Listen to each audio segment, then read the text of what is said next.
My friends and I used to do a lot of geocaching after our senior year in high school.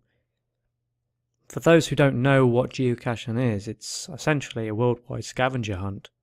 People will select sites and conceal a geocache somewhere unobtrusive, then post GPS coordinates on geocaching websites where other searchers can download the coords and locate the cache.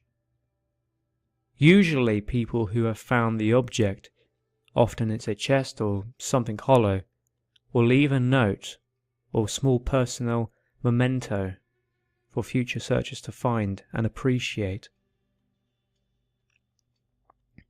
There are several types of geocaches. Most of them are thematic in nature, i.e. scenic destinations, romantic sites, hard-to-reach areas, etc. This story begins when my friends and I decided to try a series of purportedly haunted locales within about an hour's drive of our hometown. It began innocently enough. Most of the sites had spooky backstories that were, of course, entirely fabricated. So we had a great time scaring the piss out of each other and genuinely creeping ourselves out. We'd begun searching after the sun had set to enhance the creep factor, but by around midnight, most of our large group had dwindled off and gone their separate ways. When we reached our last chord, there was just myself. Rebecca, Kevin and Evan left, and we were determined to knock it off our list. Rebecca was our guide for the night, in charge of putting in the coordinates and reading us the backstory behind each site. So while I drove, she began reading about the last one out loud to the rest of us. Now, I'm paraphrasing here, but it was something along the lines of Henkel Asylum, constructed in the early 1900s. The James Henkel Asylum was built to house a burgeoning population of the criminally insane, men who had committed vile crimes, rape, murder, torture, without signs of remorse, were deemed mentally unstable and sent to this facility for further study and rehabilitation. Once committed, very few criminals were ever released back into society, and those that were usually had been given frontal lobotomies, a popular experimental procedure at the time, or electroshock therapy, both of which rendered the patient nearly brain dead, capable of performing only rudimentary tasks. Stories. Contemporary visitors to the asylum report hearing banging noises, cell doors opening and closing, and hearing crackling laughter that is abruptly cut short. It was pretty standard fare compared to the rest of the sites we'd visit that night, and we naturally had a good time psyching each other out for the next 15 minutes while I drove us to the asylum. We'd all heard about it. It was in our local area after all, and we knew it had been condemned and abandoned since as long as any of us could remember. So we figured it would be a great place to run around and be reckless teenagers without risk of getting yelled at by the cops. When we finally arrived, it looked like something straight out of one of those cheesy B-movies they show on sci-fi. Chain link fence with barbed wire around the perimeter, 2 guard towers flanking the main gate, which was, of course, chained and locked shut with a big no trespassing sign hanging from it. The asylum itself was decrepit, looking like it hadn't been touched for decades, which was surprising since we grew up in a pretty nice area, where the municipal lawmakers try to keep everything looking spiffy for the tourists. Needless to say, we promptly ignored the sign on the front gate and hauled ourselves over, cameras and GPS in hand, and walked towards the asylum. Now, given our attitude towards the previous sites, you have probably gathered that I'm somewhat of a skeptic. I believe that there are paranormal things that can't be explained yet. But I'm not exactly summoning demons in front of a bathroom mirror. So when we opened the main door to the asylum, conveniently unlocked, I dismissed the cold burst of wind as just pale, pent-up air rushing out after being trapped inside for so long. My friend's bravado, however, quickly disappeared, and they began shuffling their feet nervously at the entrance, hesitant to cross that invisible threshold. I took point, chivying them along with prodding taunts, and eventually everyone was inside. It wasn't as bad as I thought it'd be. Things were relatively clean, and the entire building looked like it had been gutted. The paint was peeling, tiles popping up here and there, and the metal trim near the baseboards of the wall was in desperate need of some rust be gone. But aside from that, the place was entirely empty. No crazy ass chairs with leather straps, no gurneys lying haphazardly around, just an old reception desk and 2 hallways leading off to the different wings. We explored for a few minutes, freaking ourselves out whenever we heard an old pipe rattle or rat squeak, but otherwise it was relatively uneventful. Our fears, safety suppressed by the presence of each other. We began to get more adventurous, opening doors and peeking inside. The rooms were all empty, of course. Whatever company had been contracted to clear the place out did a pretty decent job of removing any creepy decor. Bravado returning by the minute. Evan and Kevin dropped back without Rebecca or me noticing. They began running around, making noises to try and scare us. I'm not gonna lie, it worked until I realised they were gone and probably the cause of all the racket. They returned laughing and breathless to a decidedly paler Rebecca. She seemed to be a lot more put off by the whole place than the rest of us, or at least she didn't hide it as well. She quietly suggested we leave.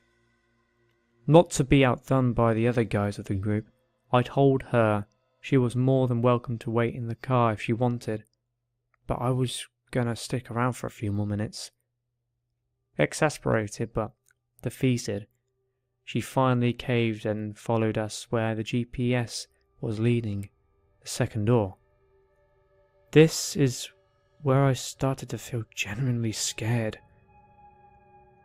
Before I was kinda creeped out, but there was something about that whole floor that literally gave me shivers. Despite it being a warm summer night, we started opening doors like before, but we were all a lot more sober about it. I guess I wasn't the only one who was feeling weird.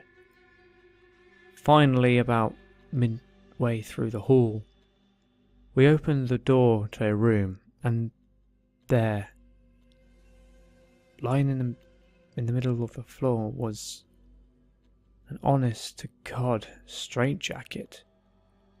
I'm not bullshitting you. Every other room was devoid of objects, but there it was, a fucking straitjacket, in the middle of the floor of some random-ass room in a condemned mental asylum. We all kind of looked at each other with raised eyebrows, as if to say, guys, you see what I'm seeing?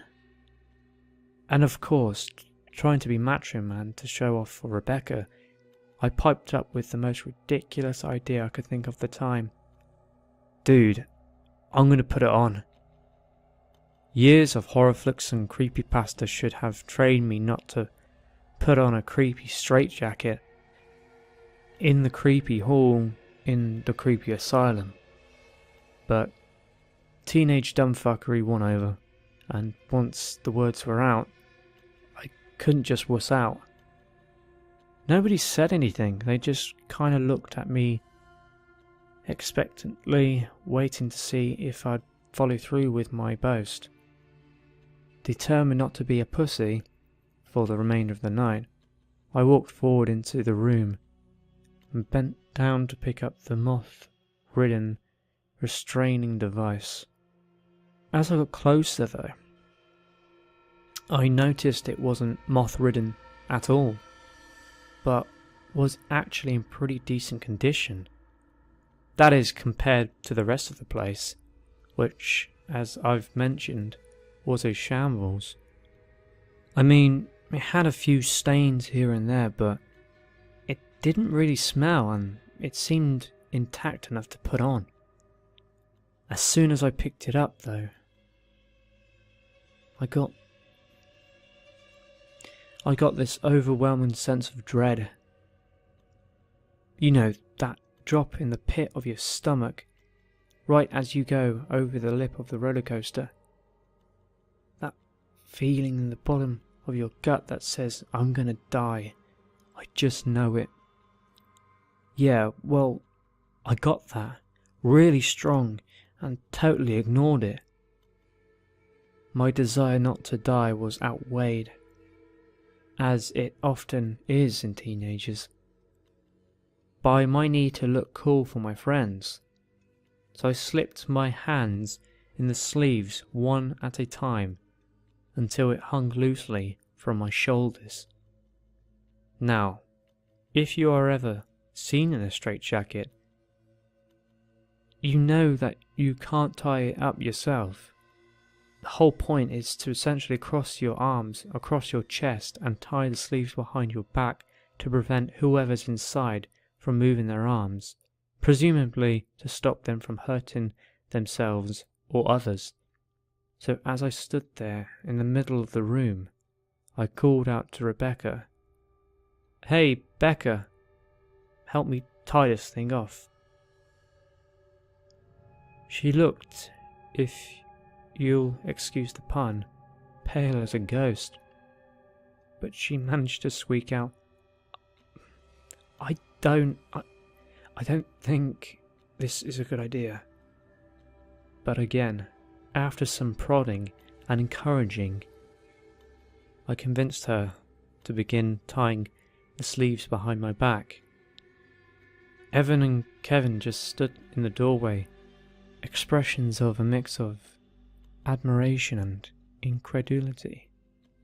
At that point in time, I felt like a badass for about 3 seconds. As soon as Rebecca finished up the last lace, the door to the cell slammed shut, right in Kevin and Evan's faces. I never felt a breeze, and when I asked them later, both of them fervently denied closing it themselves.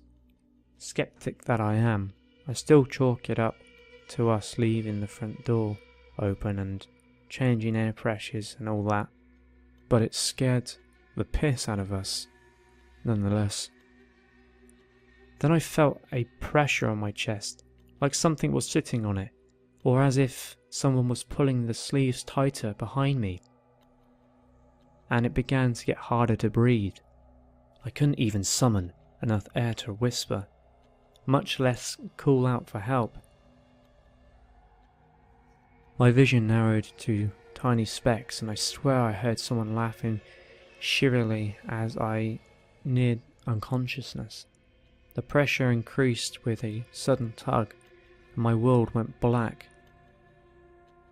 When I woke up, my vision was foggy, or at least I thought it was, until I realized it wasn't just foggy, it was dark. Like staring through a lens that's been collecting soot. I blinked a few times and the darkness withered, but didn't dissipate. Now, I've passed out and blacked out before, but whenever I woke up, it was nothing like that. Either my vision gradually cleared up or it was blurry, but never in my life have I ever been able to create the shadowy haze I saw in the asylum that night. Then, from the murky depths, 2 small pinholes of light appeared a few inches in front of my face, glaring a lurid red, and a dim echo of the laughter I heard before surrounded me. They were replaced by 2 brilliant shafts of incandescence, Evan and Kevin shining flashlights down on my face.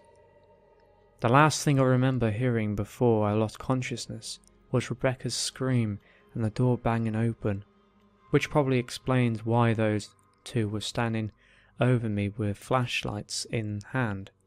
I gradually became aware of a dull murmur that I recognized as Rebecca asking me, "Please wake up, please, please, please wake up," as she shook me.